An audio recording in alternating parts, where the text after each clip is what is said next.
tried to walk when I was pregnant. And that's why I never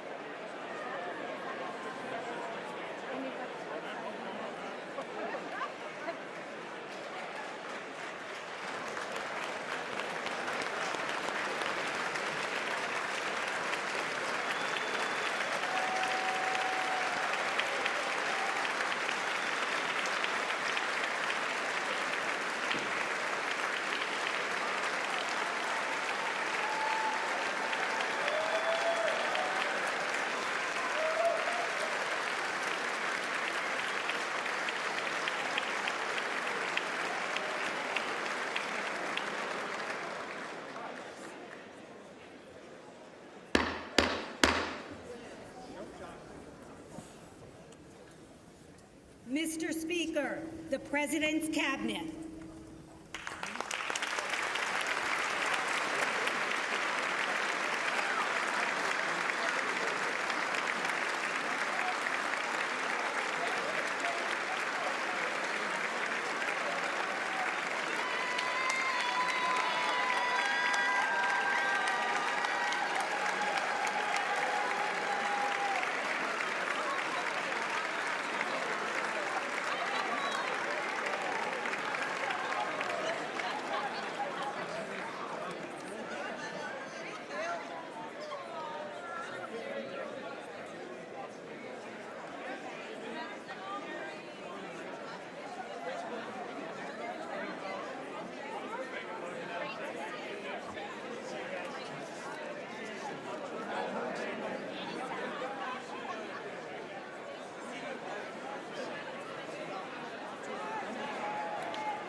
Mr. Speaker, the President of the United States.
See you, Mr. President.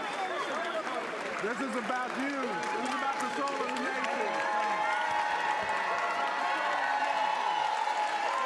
Good to see you. Soul of the nation. Soul of the nation. Listen, you see Barbara. You see Barbara Lee right here. You see Barbara Lee. You see Barbara Lee. Okay, now.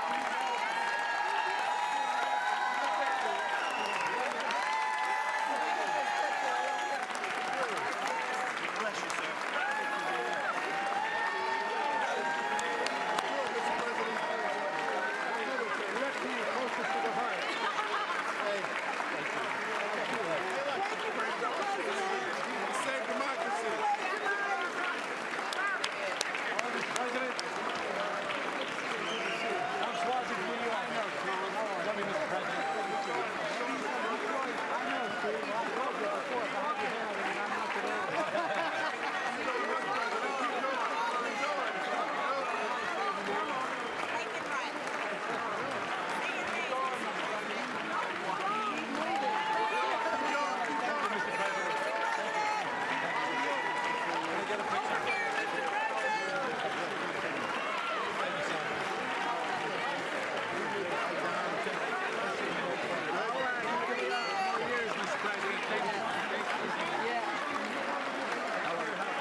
this way? Yes, sir.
Tony.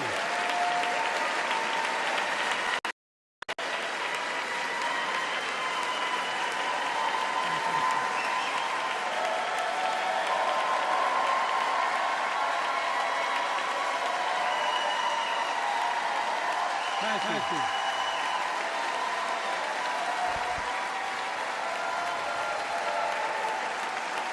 Bill.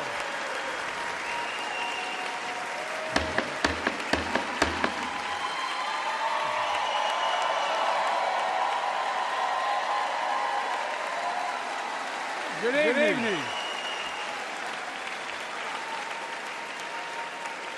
Good evening. If I were smart, I'd go home now.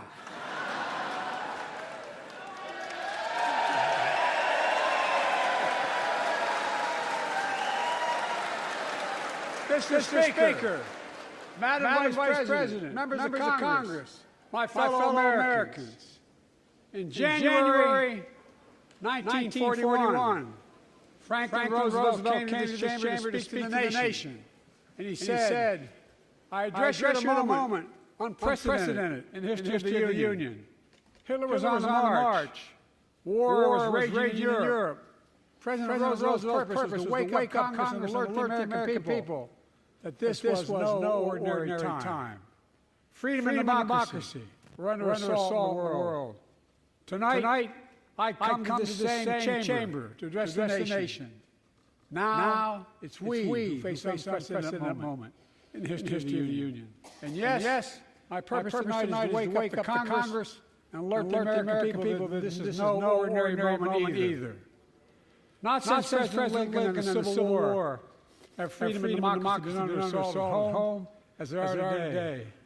What makes our moment rare is that freedom and democracy are under attack both at home and overseas at the very same time. Overseas, Putin of Russia is on the march, invading Ukraine and sowing chaos throughout Europe and beyond. If anybody in this room thinks Putin will stop at Ukraine, I assure you he will not.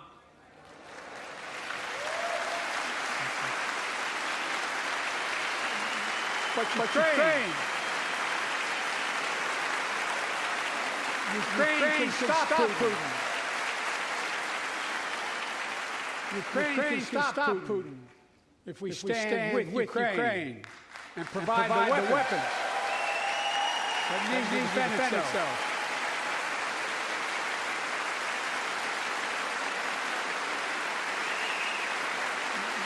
That is all. That is all Ukraine is asking. They're not asking for American soldiers. In fact, there are no American soldiers in Ukraine, and I'm determined to keep it that way. But now, assistance to Ukraine is being blocked by those who want to walk away from our world leadership. Wasn't long ago when the Republican President Ronald Reagan thundered, Mr. Gorbachev, tear down this wall. Now,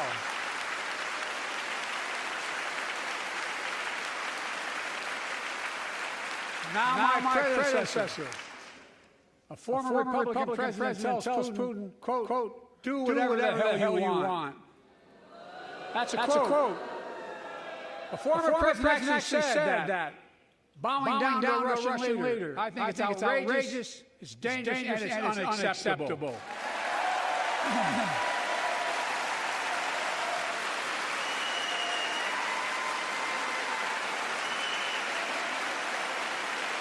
America is a founding member of NATO. The military alliance of democratic nations created after World War II to prevent war and keep the peace. And today, we've made NATO stronger than ever. We welcomed Finland to the alliance last year. And just this morning, Sweden officially joined, and their minister is here tonight. Stand up. Welcome.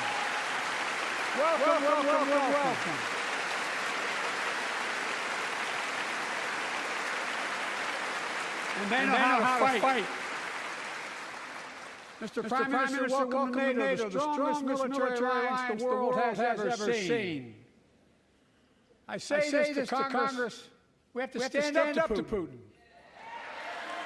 Send me a bipartisan national security bill. History is literally watching. History is watching. If the United States walks away, it will put Ukraine at risk. Europe is at risk. The free world will be at risk, emboldening others to do what they wish to do us harm. My message to President Putin, I've known for a long time, is simple. We will not walk away.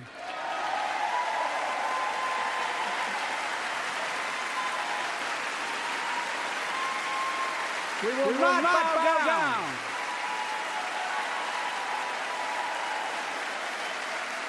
I will not bow down. In a literal sense, history is watching. History is watching. Just like history watched 3 years ago on January 6th. When insurrection stormed this very capital and placed a dagger to the throat of American democracy. Many of you were here on that darkest of days. We all saw with our own eyes the insurrectionists were not patient. They'd come to stop the peaceful transfer of power, to overturn the will of the people. January 6th lies about the 2020 plot still posed a gravest threat to U.S. democracy since the Civil War. But they failed. America stood.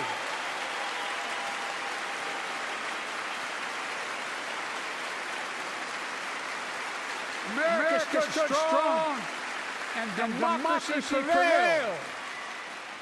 We must be honest. The threat to democracy must be defended. My predecessor and some of you here seek to bury the truth about January 6th. I will not do that. This is the moment to speak the truth and to bury the lies. Here's the simple truth. You can't love your country only when you win.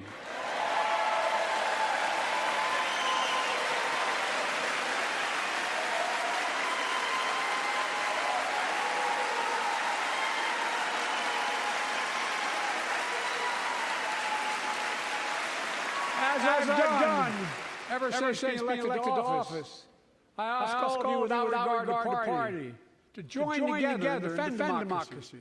Remember your oath of office, defending us all threats, foreign and domestic.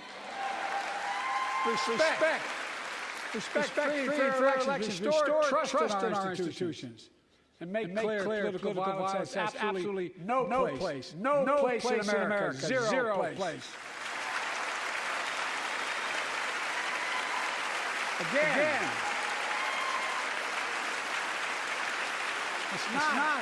It's not hyperbole to suggest history is watching. We're watching. Your children and grandchildren will read about this day and what we do. History is watching. Assault on freedom. Joining us tonight is Latoya Beasley, a social worker from Birmingham, Alabama. 14 months ago, she and her husband welcomed a baby girl thanks to the miracle of IVF. She scheduled treatments to have that second child, but the Alabama Supreme Court shut down IVF treatments across the state, unleashed by a Supreme Court decision overturning Roe v. Wade. She was told her dream would have to wait. What her family had got through should never have happened. Unless Congress acts, it could happen again. So tonight, let's stand up for families like hers. To my friends across the aisle, don't keep this waiting any longer. Guarantee the right to AVF. Guarantee it nationwide.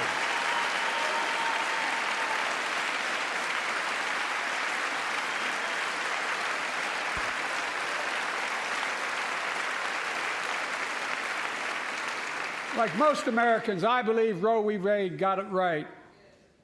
I thank Vice President Harris for being an incredible leader, defending reproductive freedom, and so much more.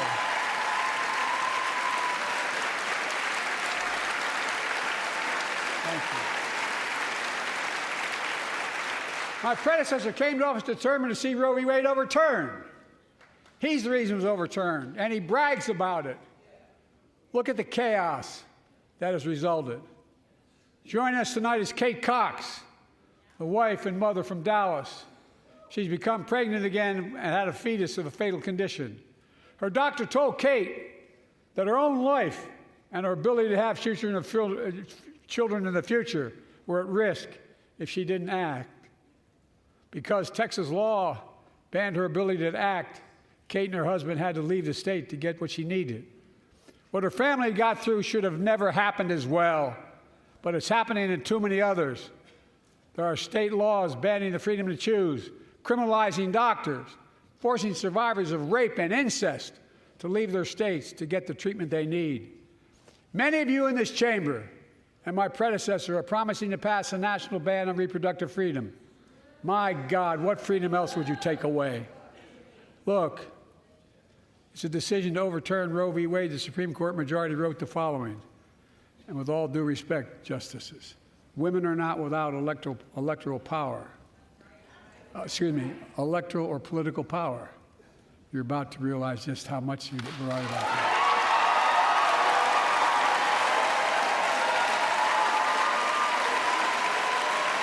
Clearly.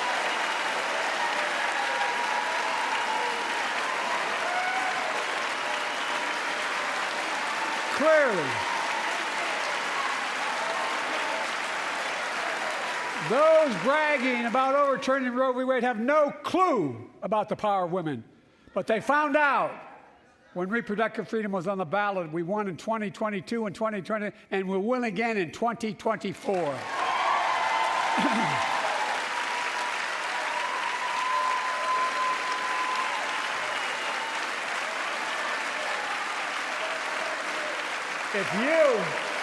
If you, the American people, send me a Congress that supports the right to choose, I promise you, I'll restore Roe v. Wade as the law of the land again.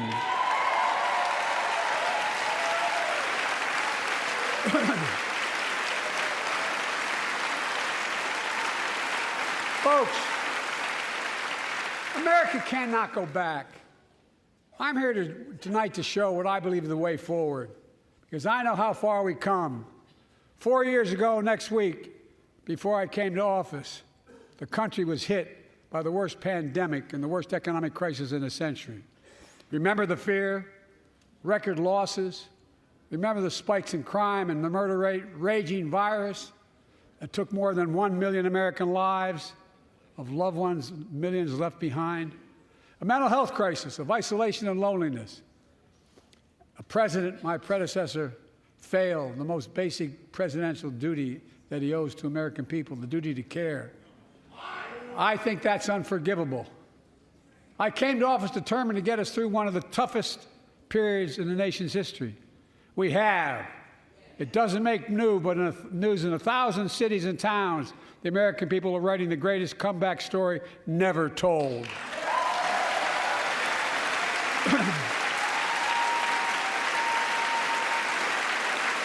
So let's tell the story here. Tell it here and now. America's comeback is building the future of American possibilities, building an economy from the middle out and the bottom up, not the top down, investing in all America, in all Americans, to make sure everyone has a fair shot, and we leave no one behind. The pandemic no longer controls our lives. The vaccines that saved us from COVID are now being used to beat cancer, turning setback into comeback. That's what America does. That's what America does.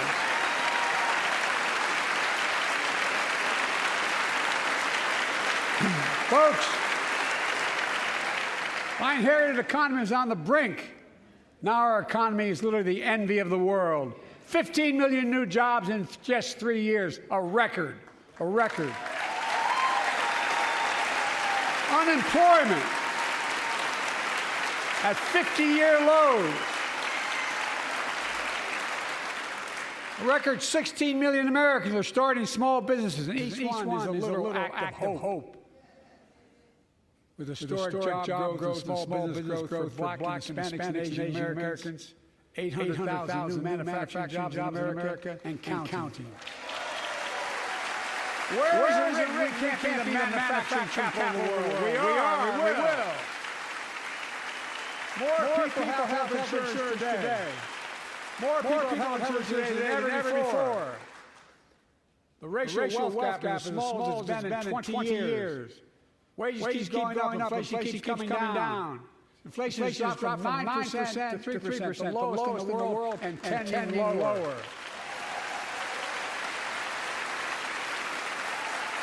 The landing is and will be soft. And now instead of importing foreign products and exporting American jobs, we're exporting American products and creating American jobs. Right here in America, where they belong.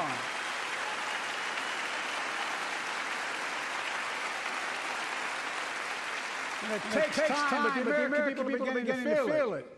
Consumer studies show consumer confidence is soaring. Buy America has been the law of the land since the 1930s. Past administrations, including my predecessor, including some Democrats as well in the past, failed to buy American.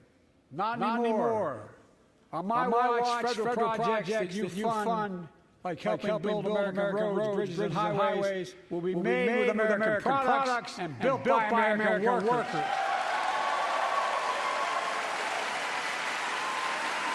Creating good paying American jobs.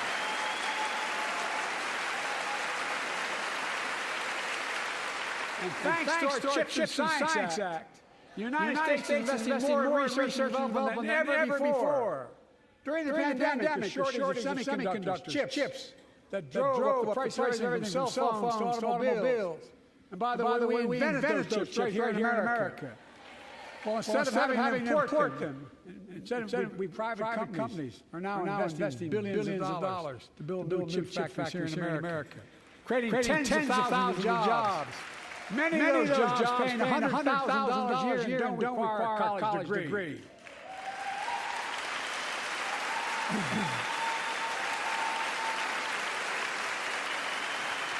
In fact, my policies have attracted $650 billion in private sector investment in clean energy, advanced manufacturing, creating tens of thousands of jobs here in America.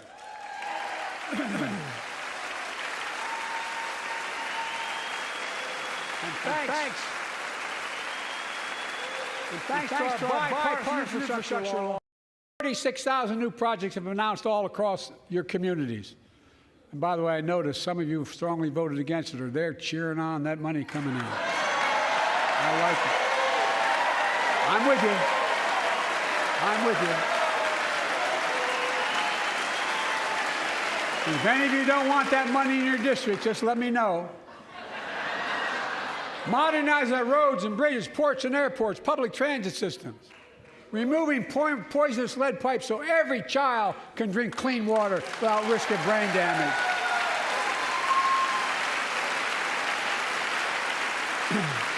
Providing affordable high-speed internet for every American, no matter where you live, urban, suburban, or rural communities, in red states and blue states. Record investments in tribal communities. Because of my investment in family farms, because I invested in family farms led by my Secretary of Agriculture, who knows more about this than anybody I know, we're better able to stay in the family for those farms and their children and grandchildren won't have to leave home to make a living. It's transformative. The great comeback story is Belvidere, Illinois, home to an auto plant for nearly 60 years. Before I came to office, the plant was on its way to shutting down. Thousands of workers feared for their livelihoods. Hope was fading. Then I was elected to office, and we raised the Belvedere repeatedly with auto companies, knowing unions would make all the difference. The UAW worked like hell to keep the plant open and get these jobs back, and together we succeeded. Instead of auto factories shutting down, auto factories reopening, a new state-of-the-art battery factories being built to power those cars there at the same.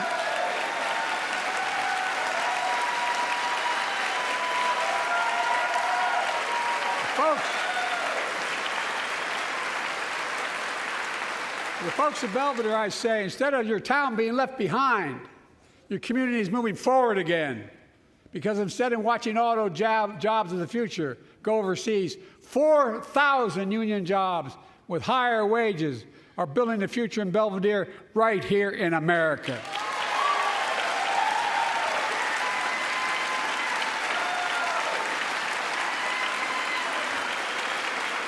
Here tonight is UAW President Shawn Fain, a great friend and a great labor leader. Shawn, where are you? Stand up.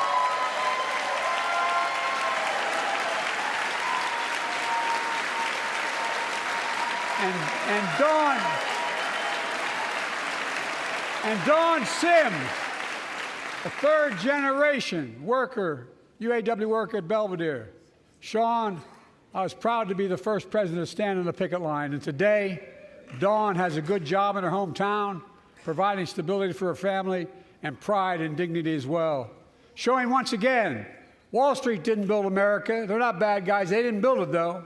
The middle class built the country, and unions built the middle class.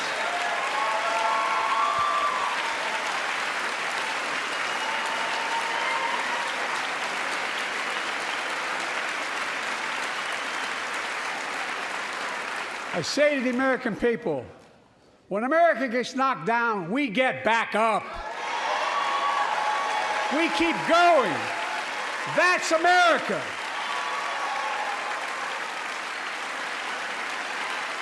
That's you, the American people.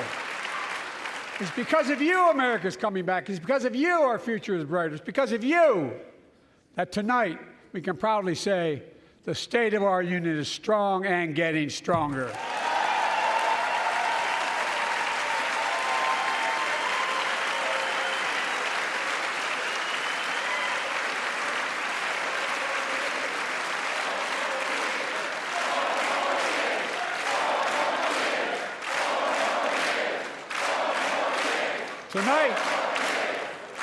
Tonight, I want to talk about the future of possibilities that we can build together. A future where the days of trickle-down economics are over, and the wealthy and the biggest corporations no longer get all the tax breaks. And by the way, I understand corporations. I come from a state that has more corporations invested than every one of your states in the state of the United States combined. And I represented it for 36 years. I'm not anti-corporation, but I grew up in a home where trickle-down economics didn't put much on my dad's kitchen table. That's why I determined to turn things around so middle class does well.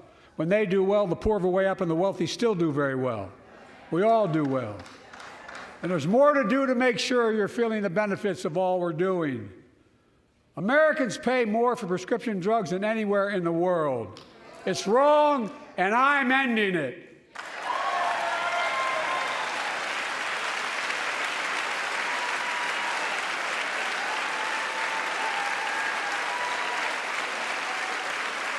With the law that I proposed and signed, not one of you Republican buddies voted for it.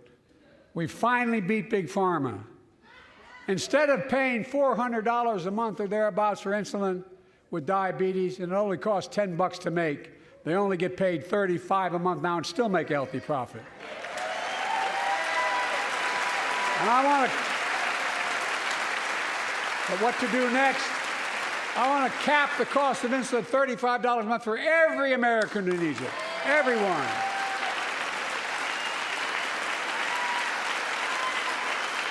For years, people have talked about it, but finally we got it done and gave Medicare the power to negotiate lower prices on prescription drugs, just like the VA is able to do for veterans. That's not just saving seniors money, it's saving taxpayers money. We cut the federal deficit by $160 billion. Because Medicare will no longer have to pay those exorbitant prices to Big Pharma. This year, Medicare is negotiating lower prices for some of the costliest drugs on the market to treat everything from heart disease to arthritis. It's now time to go further and give Medicare the power to negotiate lower prices for 500 different drugs over the next decade. They're making a lot of money, guys. And they'll still be extremely profitable. Will not only save lives, it will save taxpayers another $200 billion. Starting next year, the same law caps total prescription drug costs for seniors on Medicare at $2,000 a year, even for expensive cancer drugs that cost $10,000, $12,000, $15,000. Now I want to cap prescription drug costs at $2,000 a year for everyone. Folks, I'm going to get in trouble for saying that, but if you want to get an Air Force One and fly to Toronto, Berlin, Moscow, well, even Moscow, probably. And bring your prescription with you, and I promise you I'll get it for you for 40% the cost you're paying now. Same company, same drug, same place. Folks, the Affordable Care Act, the old Obamacare, is still a very big deal.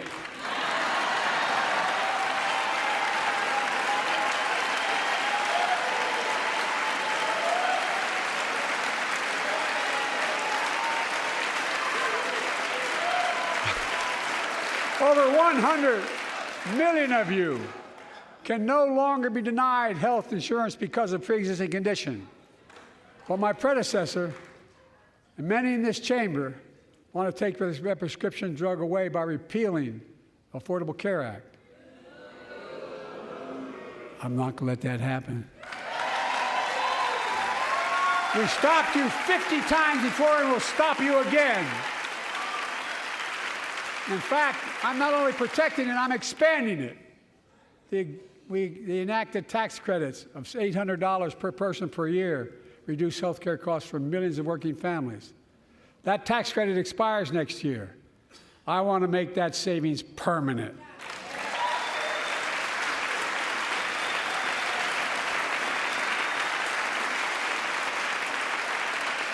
To state the obvious, women are more than half our population. But research on women's health has always been underfunded. That's why we're launching the first ever White House initiative on women's health research, led by Jill, doing an incredible job as First Lady.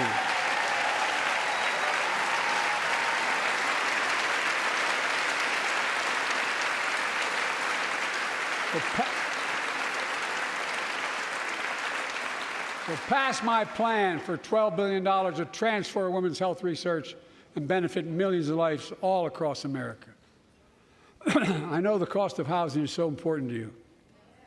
If inflation keeps coming down, mortgage rates will come down as well, and the Fed acknowledges that. But I'm not waiting.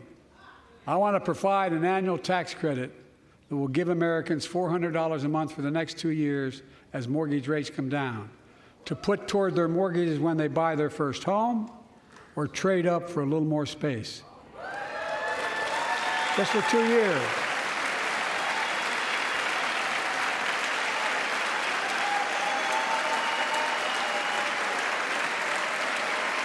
And my administration is also eliminating title insurance on federally backed mortgages.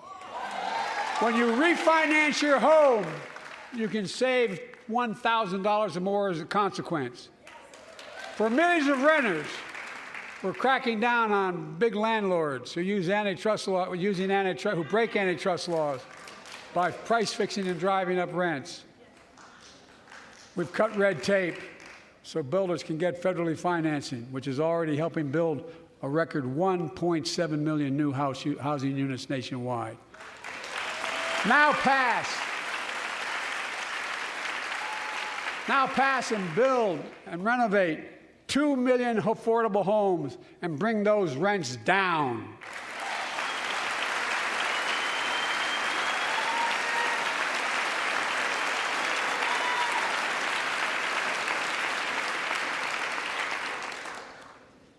To remain the strongest economy in the world, we need to have the best education system in the world. And I suspect all of you, want to give every child, a good start by providing access to preschool for 3 and 4 years old. You know, I think I pointed out last year,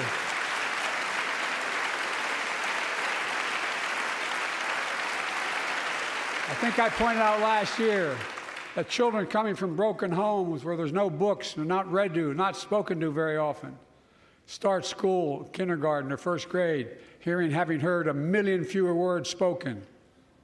Well, studies show that children who go to preschool are nearly 50% more likely to finish high school, go on to earn a 2- and 4-year degree, no matter what their background is.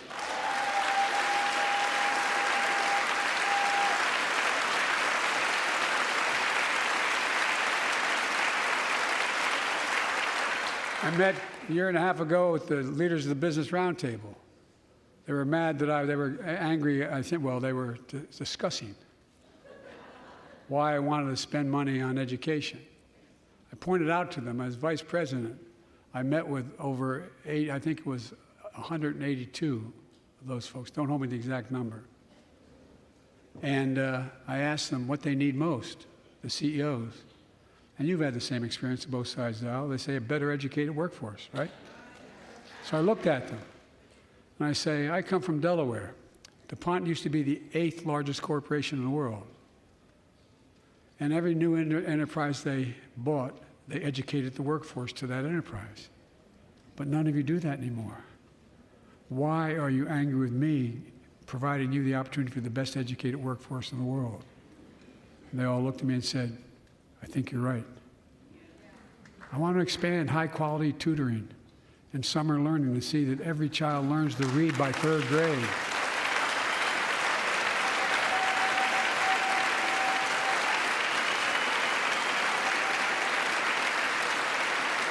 I'm also connecting local businesses and high schools so students get hands-on experience and a path to a good-paying job, whether or not they go to college.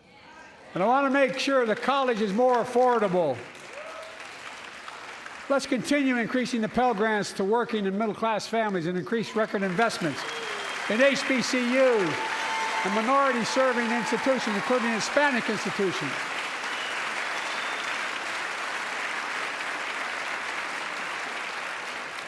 When I was told I couldn't universally just change the way in which we dealt with student loans, I fixed 2 student loan programs that already existed to reduce the burden of student debt for nearly 4 million Americans, including nurses, firefighters, and others in public service. Like Keenan Jones, a public educator from Minnesota, who's here with us tonight. Keenan, where are you? Keenan, thank you. He's educated hundreds of students so they can go to college. Now he's able to help, after debt forgiveness, get his own daughter to college.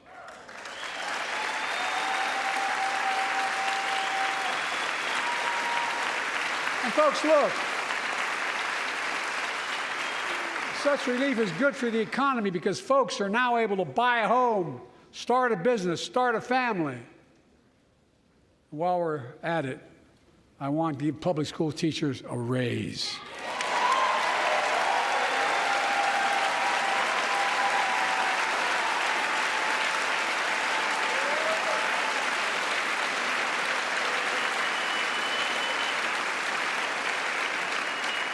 And by the way, the first couple of years, we cut the deficit.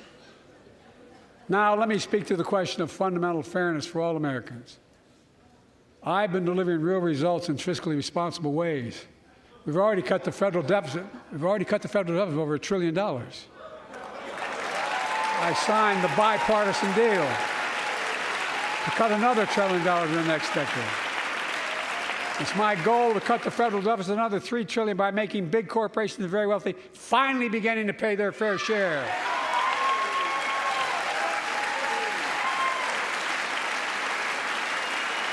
Look, I'm a capitalist. If you want to make or can make $1 million or millions of bucks, that's great. Just pay your fair share in taxes. A fair tax code is how we invest things that make this country great. Healthcare, education, defense, and so much more. But here's the deal. The last administration enacted a $2 trillion tax cut, overwhelmingly benefit the top 1%, the very wealthy and the biggest corporations, and exploded the federal deficit. They added more to the national debt than any presidential term in American history. Check the numbers. Folks at home, does anybody really think the tax code is fair? No. Do you really think the wealthy and big corporations need another $2 trillion tax break? No. I sure don't. I'm going to keep fighting like hell to make it fair. Under my plan, nobody earning less than $400,000 a year will pay an additional penny in federal taxes. Nobody, not one penny. And they haven't yet. In fact, the child tax credit I passed during the pandemic cut taxes for millions of working families and cut child poverty in half. Restore that child tax credit. No child should go hungry in this country. The way to make the tax code fair is to make big corporations and the very wealthy begin to pay their fair share. Remember in 2020, 55 of the biggest companies in America made $40 billion and paid zero in federal income tax. Zero. Not anymore. Thanks to the law I wrote and we signed, big companies have to pay a minimum of 15%. But that's still less than working people pay in federal taxes. It's time to raise corporate minimum tax to at least 21%.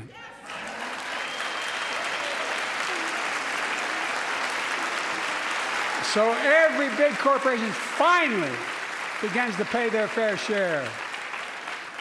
I also want to end tax breaks for big pharma, big oil, private jets, massive executive pay when it's only supposed to be $1 million that can be deducted. They can pay them $20 million if they want, but deduct $1 million. End it now. You know, there are 1,000 billionaires in America. You know what the average federal tax is for those billionaires? No. They're making great sacrifices, 8.2%. That's far less than the vast majority of Americans pay. No billionaire should pay a lower federal tax rate than a teacher, a sanitation worker, or a nurse.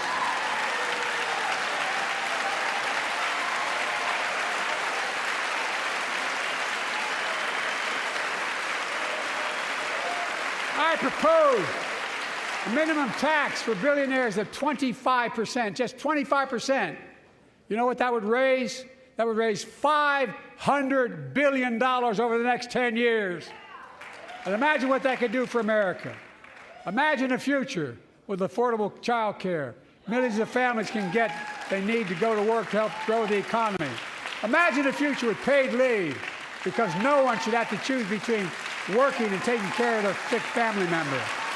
Imagine the future of home care and elder care and people living with disabilities so they can stay in their homes and family caregivers can finally get the pay they deserve.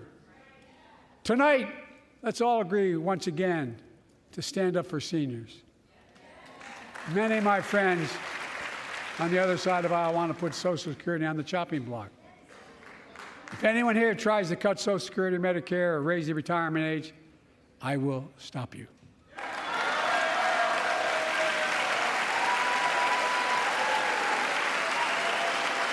The working people who built this country pay more into Social Security than millionaires and billionaires do. It's not fair. We have two ways to go. Republicans can cut Social Security and give more tax breaks to the wealthy. That's the proposal. Oh no, you guys don't want another $2 trillion tax cut? I kind of thought that's what your plan was. Well, that's good to hear. You're not going to cut another $2 trillion for the super wealthy. That's good to hear. I'll protect and strengthen Social Security and make the wealthy pay their fair share. Look,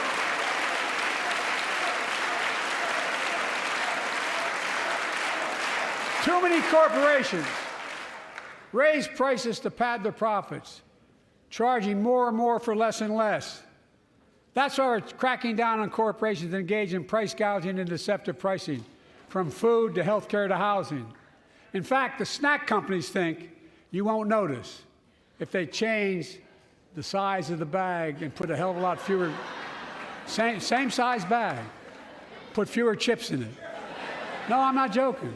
It's called shrinkflation. Pass Bobby Casey's bill and stop this. I really mean it.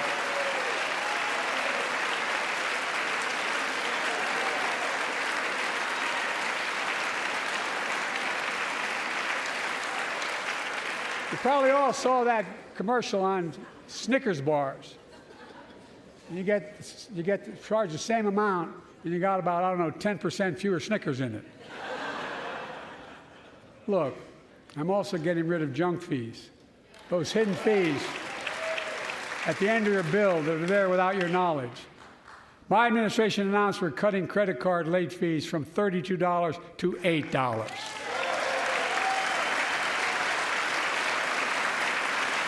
Banks and credit card companies are allowed to charge what it costs them to instigate the collection. And that's more a hell of a lot like $8 and 30-some dollars. They don't like it. The credit card companies don't like it. But I'm saving American families $20 billion a year with all the junk fees I'm eliminating. Folks at home, that's why the banks are so mad. It's $20 billion in profit. I'm not stopping there. My administration has proposed rules to make cable, travel, utilities, and online ticket sellers tell you the total price up front so there are no surprises. It matters. It matters. And so does this. In November, my team began serious negotiation with a bipartisan group of senators. The result was a bipartisan bill with the toughest set of border security reforms we've ever seen. Oh, you don't think so? Oh, you don't like that bill, huh? That conservatives got together and said it was a good bill? I'll be darned. That's amazing. That bipartisan bill would hire 1,500 more security agents and officers, 100 more immigration judges to help tackle the backload of 2 million cases, 4,300 more asylum officers, and new policies so they can resolve cases in 6 months instead of 6 years now.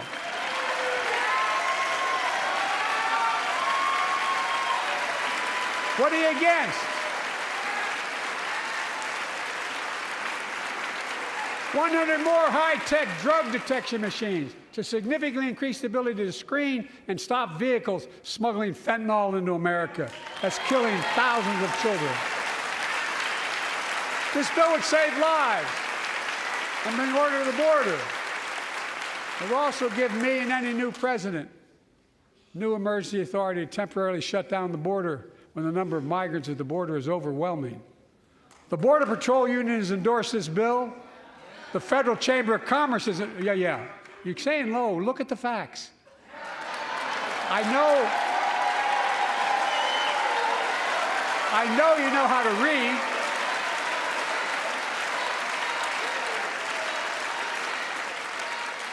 I believe that given the opportunity for a majority in the House and Senate would endorse the bill as well, a majority right now. But unfortunately, politics has derailed this bill so far. I'm told my predecessor called members of Congress in the Senate to demand they block the bill. He feels political win, he viewed it as a political win for me and a political loser for him. It's not about him, it's not about me. I'd be a winner, not really.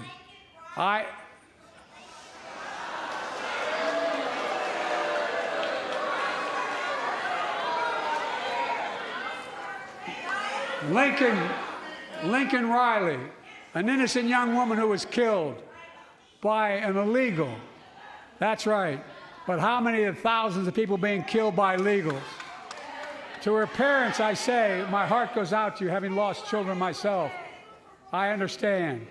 But look, if we change the dynamic at the border, people pay these smugglers $8,000 to get across the border because they know if they get by and let into the country, it's 6 to 8 years before they have a hearing. And it's worth taking the chance of the $8,000. But if it's only 6 weeks, the idea is it's highly unlikely that people will pay that money and come all that way, knowing that they'll be able to be kicked out quickly. Folks, I would respectfully suggest my Republican friends owe it to the American people, get this bill done. We need to act now.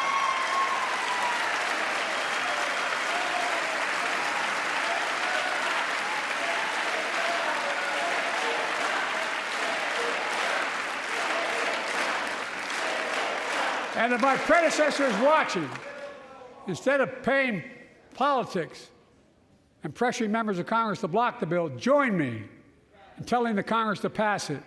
We can do it together. But that's what here's what he will not do.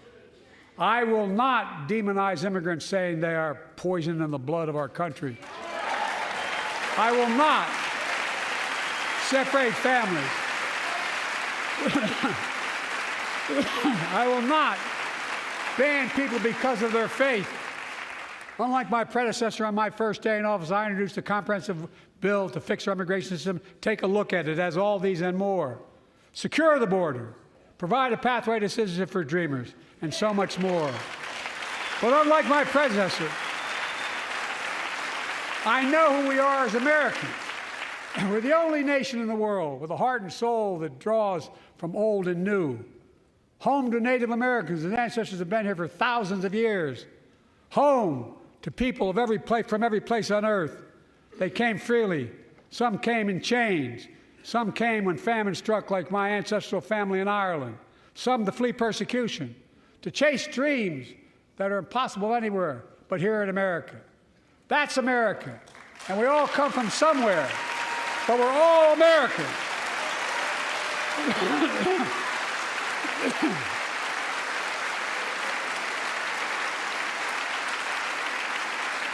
Look, folks, we have a simple choice. We can fight about fixing the border, or we can fix it. I'm ready to fix it. Send me the border bill now.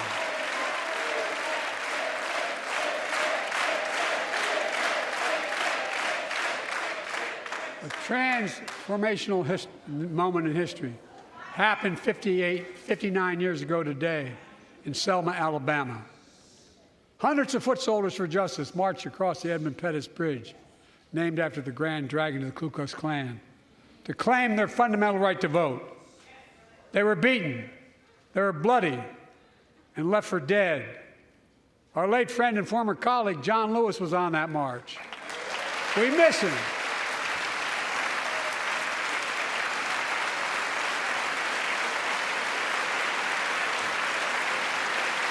But joining us tonight Our other marchers, both in the gallery and on the floor, including Betty Mae Fikes, known as the voice of Selma, the daughter of gospel singers and preachers. She sang songs of prayer and protest on that bloody Sunday to help shake the nation's conscience. 5 months later, the Voting Rights Act passed and was signed into law.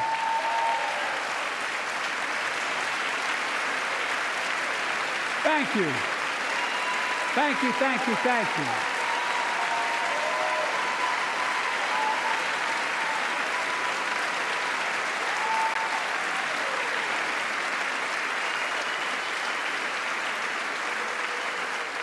But 59 years later, there are forces taking us back in time. Voter suppression, election subversion, unlimited dark money, extreme gerrymandering. John Lewis is a great friend to many of us here, but if you truly want to honor him and all the heroes who marched with him, then it's time to do more than talk. Pass the Freedom to Vote Act, the John Lewis Voting Rights Act.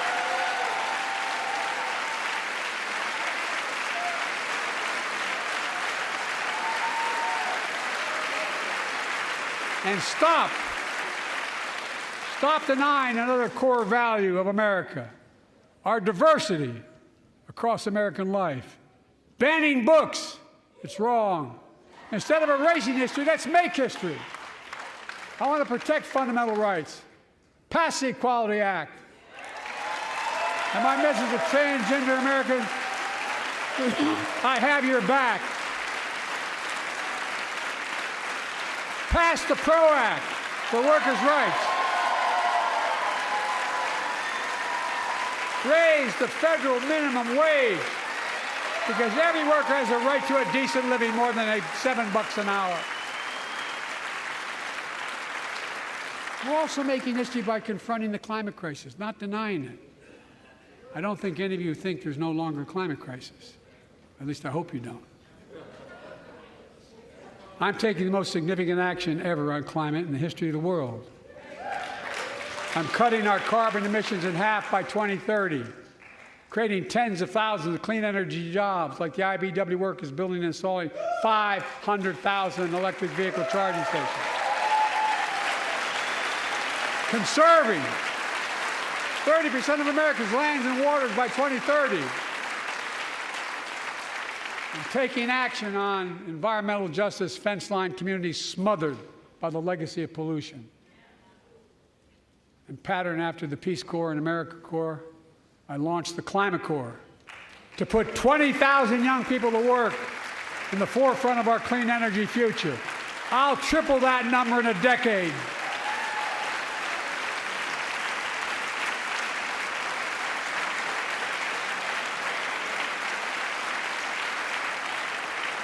To state the obvious, all Americans deserve the freedom to be safe.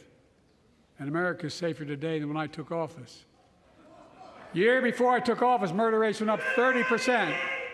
30% they went up. The biggest increase in history. It was then, through my American Rescue Plan, which every American voted against, I might add, we made the largest investment in public safety ever. Last year, the murder rate saw the sharpest decrease in history. Violent crime fell to one of its lowest levels in more than 50 years. But we have more to do. We have to help cities invest in more community police officers, more mental health workers, more community violence intervention. Give communities the tool to crack down on gun crime, retail crime, and carjacking. Keep building trust, as I've been doing by taking executive action on police reform and calling for it to be the law of the land. Directing my cabinet to review the federal classification of marijuana and expunging thousands of convictions for the mere possession, because no one should be jailed for simply using or have it on their record. Take on crimes of domestic violence. I'm ramping up the federal enforcement of the Violence Against Women Act that I proudly wrote when I was a senator, so we can finally end the scourge against women in America.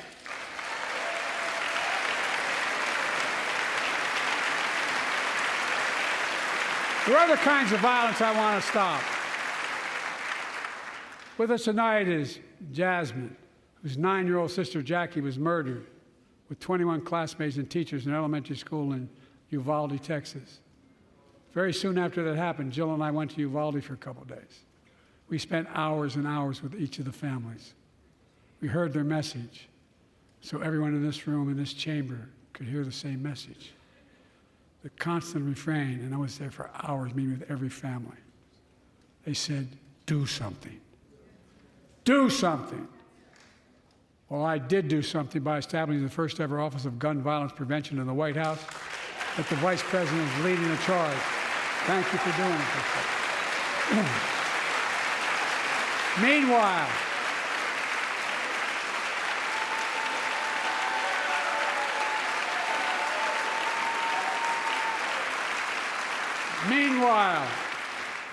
my predecessor told the NRA he's proud he did nothing on guns when he was president. Oh. After another shooting in Iowa recently, he said, when asked what to do about it, he said, just get over it. There was his quote, just get over it. I say, stop it. Stop it, stop it, stop it.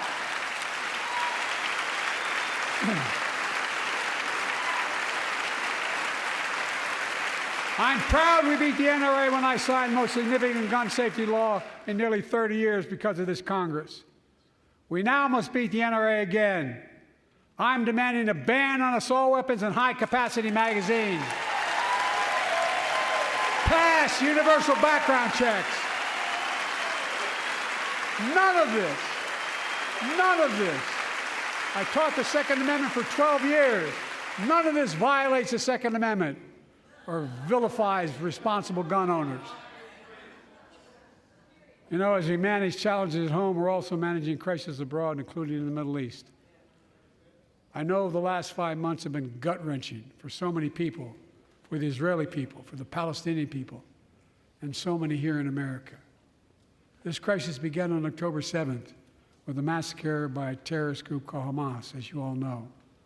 1,200 innocent people, women and girls, men and boys, slaughtered after enduring sexual violence. The deadliest day for the Jewish people since the Holocaust, and 250 hostages taken. Here in this chamber tonight are families whose loved ones are still being held by Hamas. I pledge to all the families that we will not rest until we bring every one of your loved ones home. We also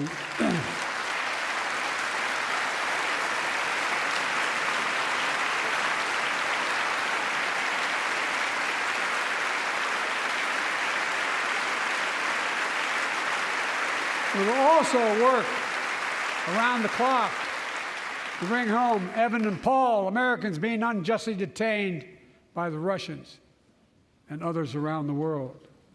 Israel has the right to go after Hamas. Hamas ended this conflict by releasing hostages, laying down arms, could end it by releasing the hostages, laying down arms, and surrendering those responsible for October 7th. But Israel has Israel has an added burden because Hamas hides and operates among the civilian population like cowards, under hospitals, daycare centers, and all the like. Israel also has a fundamental responsibility, though, to protect innocent civilians in Gaza.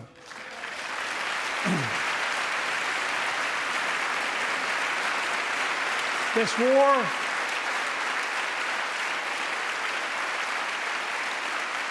has taken a greater toll on innocent civilians than all previous wars in Gaza combined. More than 30,000 Palestinians have been killed, most of whom are not Hamas. Thousands and thousands of innocents, women and children, girls and boys, also orphaned. Nearly 2 million more Palestinians under bombardment or displacement. Homes destroyed, neighborhoods in rubble, cities in ruin. Families without food, water, medicine. It's heartbreaking. I've been working nonstop to establish an immediate ceasefire that would last for 6 weeks to get all the prisoners released, all the hostages released, to get the hostages home and ease the intolerable and humanitarian crisis and build toward an enduring something more enduring. The United States has been leading international efforts to get more humanitarian assistance to Gaza. Tonight, I'm directing the U.S. military to lead an emergency mission to establish a temporary pier in the Mediterranean on the coast of Gaza that can receive large shipments carrying food, water, medicine, and temporary shelters. No U.S. boots will be on the ground. A temporary pier will enable a massive increase in the amount of humanitarian assistance getting into Gaza every day.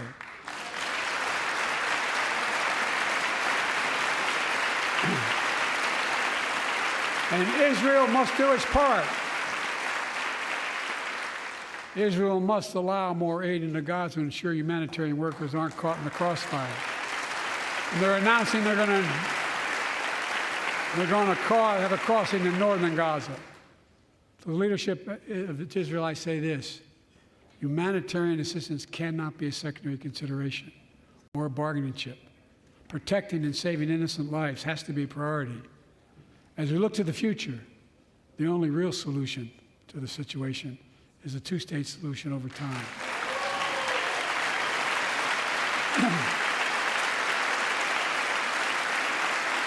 And I say this as a lifelong supporter of Israel.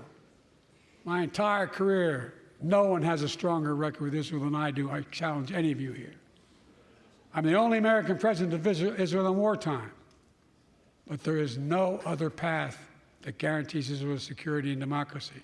There is no other path that guarantees Palestinians can live in peace with peace and dignity. And there's no other path that guarantees peace between Israel and all of its neighbors, including Saudi Arabia, with whom I'm talking. Creating stability in the Middle East also means containing the threat posed by Iran. That's why I built a coalition of more than a dozen countries to defend international shipping and freedom of navigation in the Red Sea. I've ordered strikes to degrade the Houthi capability and defend U.S. forces in the region. As Commander-in-Chief, I will not hesitate to direct further measures to protect our people and our military personnel.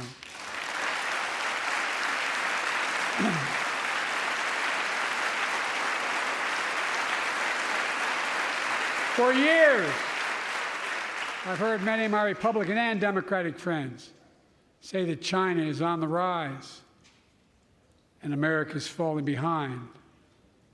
They've got it backwards. I've been saying it for over 4 years, even when I wasn't president.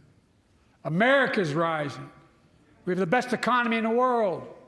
And since I've come to office, our GDP is up, our trade deficit with China is down to the lowest point in over a decade. And we're standing up against China's unfair economic practices. We're standing up for peace and stability across the Taiwan Straits. I've revitalized our partnership and alliance in the Pacific. India, Australia, Japan, South Korea, Pacific Islands. I've made sure that the most advanced American technologies can't be used in China, not allowing to trade them there. Frankly, for all this tough talk on China, it never occurred to my predecessor to do any of that. I want competition with China, not conflict. And we're in a stronger position to win the conflict of the 21st century against China than anyone else, for that matter, than any time as well. Here at home, I've signed over 400 bipartisan bills, but there's more to pass my unity agenda. Strengthen penalties on fentanyl trafficking. You don't want to do that, huh? Pass bipartisan privacy legislation to protect our children online. Harness the promise of AI to protect us from peril. Ban AI voice impersonations and more. And keep our truly sacred obligation to train and equip those we send into harm's way and care for them and their families when they come home and when they don't.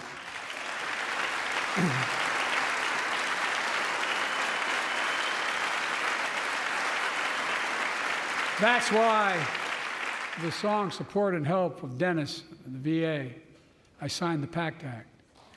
One of the most significant laws ever, helping millions of veterans exposed to toxins who now are battling more than 100 different cancers. Many of them don't come home. but we owe them and their families support. We owe it to ourselves to keep supporting our new health research agency called ARPA-H, and remind us that we can do big things like end cancer as we know it, and we will.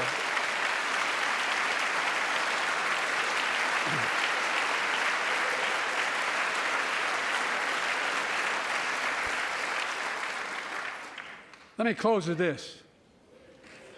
Yay.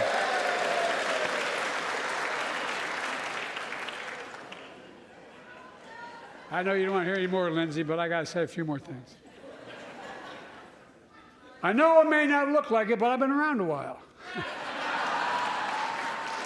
When you get to be my age, certain things become clearer than ever. I know the American story. Again and again, I've seen the contest between competing forces in the battle for the soul of our nation, between those who want to pull America back to the past and those who want to move America into the future. My lifetime has taught me to embrace freedom and democracy, a future based on core values that have defined America: honesty, decency, dignity, equality, to respect everyone, to give everyone a fair shot, to give hate no safe harbor. Now, other people my age see it differently. The American story of resentment, revenge, and retribution, that's not me. I was born amid World War II, when America stood for the freedom of the world. I grew up in Scranton, Pennsylvania, and Claymont, Delaware, among working-class people who built this country. I watched in horror as two of my heroes, like many of you did, Dr. King and Bobby Kennedy, were assassinated. And their legacies inspired me to pursue a career in service. I left the law firm and became a public defender because my city of Wilmington was the only city in America occupied by the National Guard after Dr. King was assassinated because of the riots. And I became a county councilman almost by accident.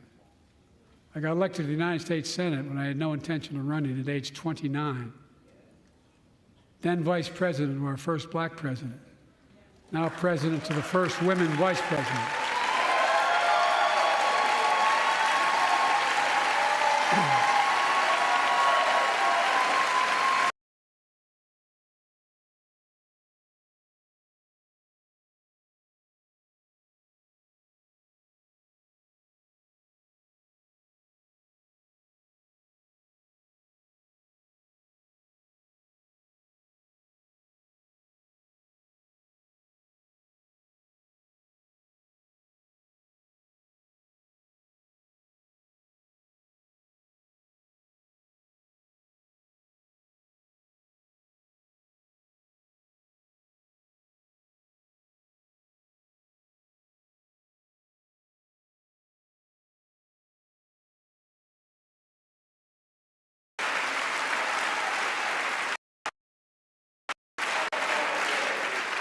My fellow Americans, the issue facing our nation isn't how old we are, it's how old are our ideas. Hate, anger, revenge, retribution are the oldest of ideas. But you can't lead America with ancient ideas that only take us back. You lead America, the land of possibilities. You need a vision for the future and what can and should be done. Tonight you've heard mine. I see a future where defending democracy, you don't diminish it. I see a future where we restore the right to choose and protect our freedoms, not take them away. I see a future where the middle class finally has a fair shot and the wealthy have to pay their fair share in taxes. I see a future where we save the planet from the climate crisis and our country from gun violence. Above all, I see a future for all Americans. I see a country for all Americans. And I will always be president for all Americans because I believe in America. I believe in you, the American people. You're the reason we've never been more optimistic about our future than I am now. So let's build the future together. Let's remember who we are. We are the United States of America. And there is nothing beyond our capacity when we act together. God bless you all, and may God protect our troops. Thank you, thank you, thank you.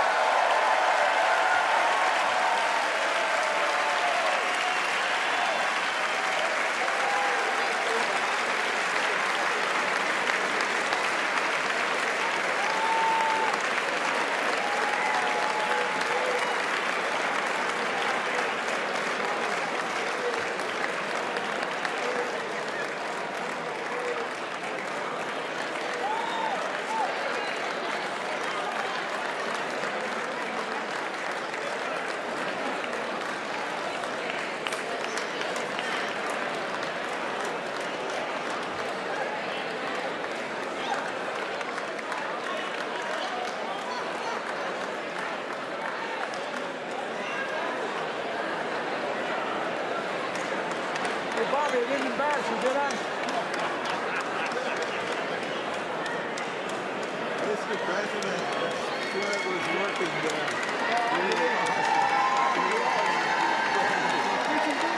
Absolutely. Thank you for making me the climate change. That's why I'm working so hard to raise money to help. Thank you. We're going to get it back. Baptist preacher tonight. I'll tell you what. You are the Baptist preacher tonight. I'll tell you what Jim Eason once said to me.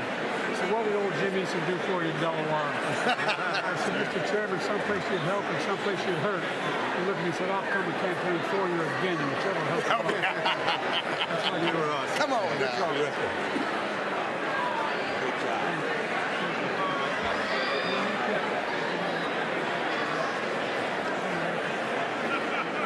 Good job. Great job. Great job.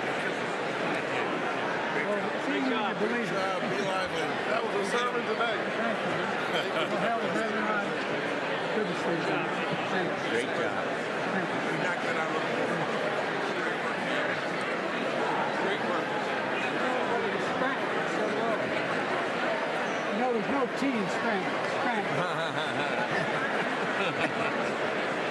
Great job, Mr. President. You guys are the best. We're going to get that house out of the way so y'all can get in there. Slowly. Let me see good. I'm with you. By the way, I've been in constant contact with them. Here's what I worry about with Ukraine. If we pull away, the rest of Europe's going to pull away. They're looking for us. I'm something on the phone. I spend around 90 hours.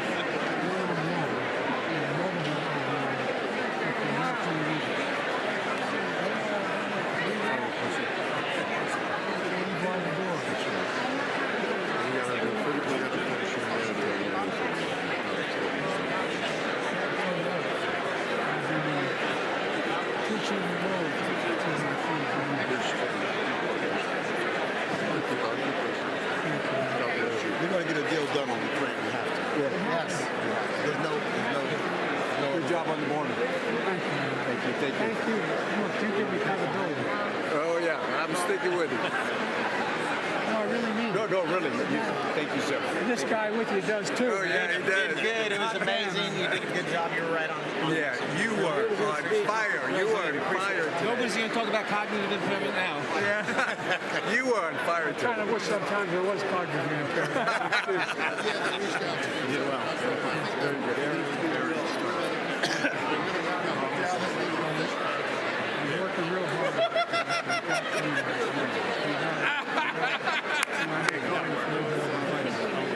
You fired us all up. Yeah, you fired us up. You did it great.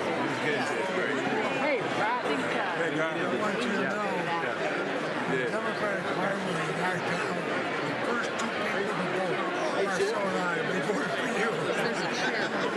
He's not telling you. He's rounding up the campaign for when he was running. I was young, son, and he was young too.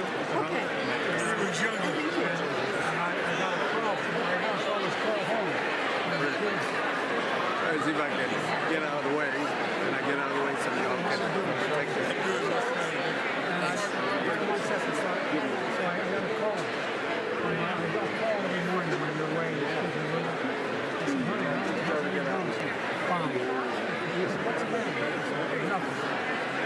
Did you read today's paper? And I said, no. I was looking at the review.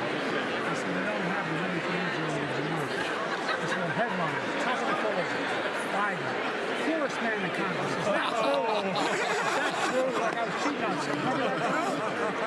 I was competing to make the second poorest. But you didn't. Thank you, Molly Strong. Thank you so much. By the way, it's all done. No, I mean, Pretty soon. Get that aid to Israel, but also security. This way, man. This way.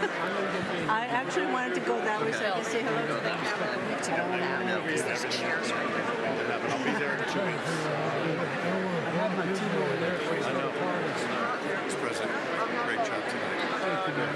Fantastic knockdown. Thank you very much. Appreciate it. You knocked it out of the park. Thanks for coming out.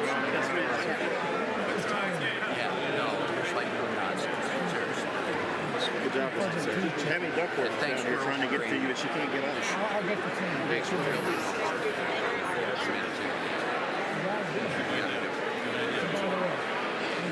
Mr. President.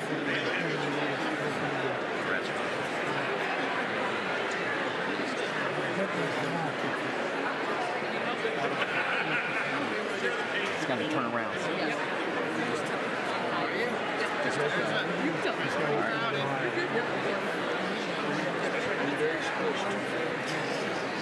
Hey, man, I know we can swap with you. How about that?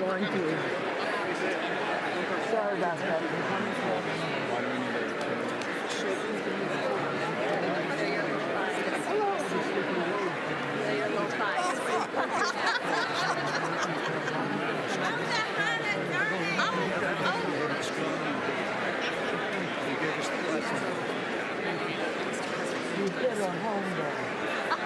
I know I did if she says it. I know that happened. I'll send it to you.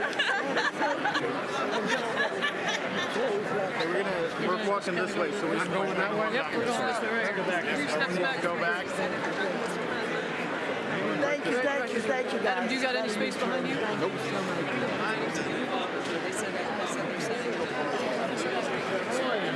Good. We're going to see you for the first debate in my district. We're in Texas State. Right where LBJ's statue stands. Say hello to Senator Duckworth. She and I led the House version of the Senate bill on our behalf.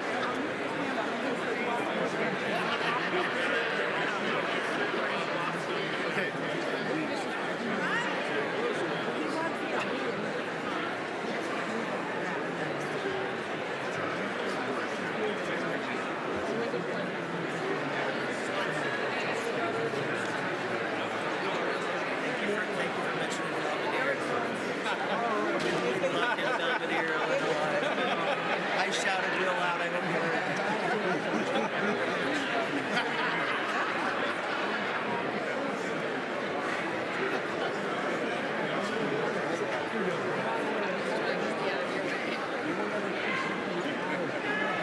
There you go. Now you gotta come back to Pennsylvania, back to the Lehigh Valley. They loved you. They loved you there. I know. You don't have to tell me. I know. I know. You think you're in the prettier. You have the prettier part. Well, we can agree. Got the speech?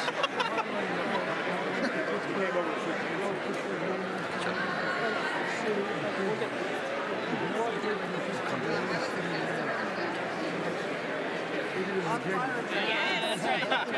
You knocked it out of the park. Knocked around. I don't want to get in front of them. The best ever. That's really good. Mr. President, you brought the Irish fire tonight. Well, I tell you what. We appreciate it, sir.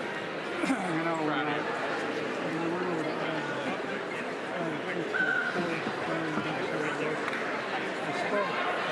I was there, Mr. President. It was incredible.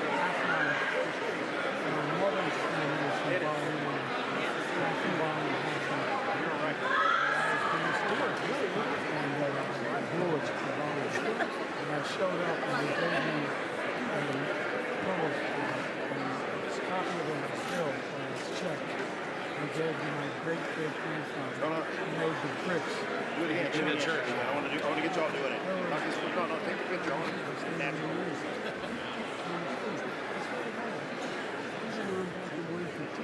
We're gonna get you to the Indy 500.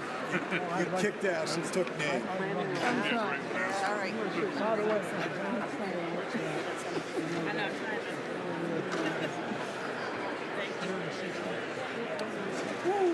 I bet that torque is come on.